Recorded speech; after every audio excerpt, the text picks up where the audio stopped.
നമ്മുടെ ജനാധിപത്യം ആകാശത്ത് നിന്ന് പൊട്ടിവീണ വാക്കുകളല്ല. അത് സ്വാതന്ത്ര്യ സമര സേനാനികളുടെ ചോരയിൽ എഴുതി വെച്ച വാക്കുകളാണ്.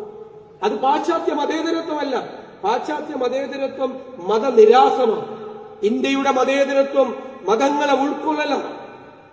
എനിക്കിഷ്ടമുള്ള മതത്തിൽ വിശ്വസിക്കാനുള്ള അവകാശം എനിക്കുണ്ട്.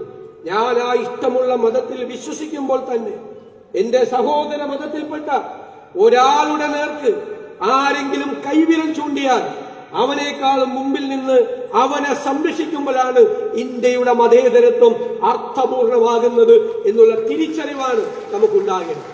ആ തിരിച്ചറിവുള്ള പ്രസ്ഥാനമാണ് സമസ്തയെന്ന് പ്രത്യേകം പറയാൻ ഞാൻ ആഗ്രഹിക്കുന്നു.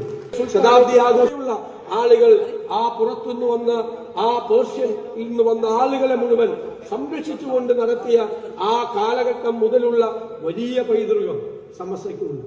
സമസ്തയുടെ ആ സാന്നിധ്യം ഞങ്ങൾക്കെല്ലാം ആശ്വാസമാണ്, ഞങ്ങൾക്കെല്ലാം കരുത്താണ്, ഞങ്ങൾക്കെല്ലാം വലിയ ആത്മവിശ്വാസമാണ് എന്ന് പ്രത്യേകം ഞാൻ പരാമർശിച്ചുകൊണ്ട് ആ മതേതര മൂല്യങ്ങളെ സംരക്ഷിക്കാൻ, ഭരണഘടനാ മൂല്യങ്ങളെ സംരക്ഷിക്കാൻ വിട്ടുവീഴ്ചയില്ലാത്ത മതേതരത്വം ഉയർത്തിപ്പിടിച്ചുകൊണ്ട് മുന്നോട്ട് പോകും എന്ന വാക്ക് മാത്രം നിങ്ങൾക്ക് നൽകിക്കൊണ്ട് ഞാൻ എന്റെ വാക്കുകൾ ചുരുക്കുന്നു.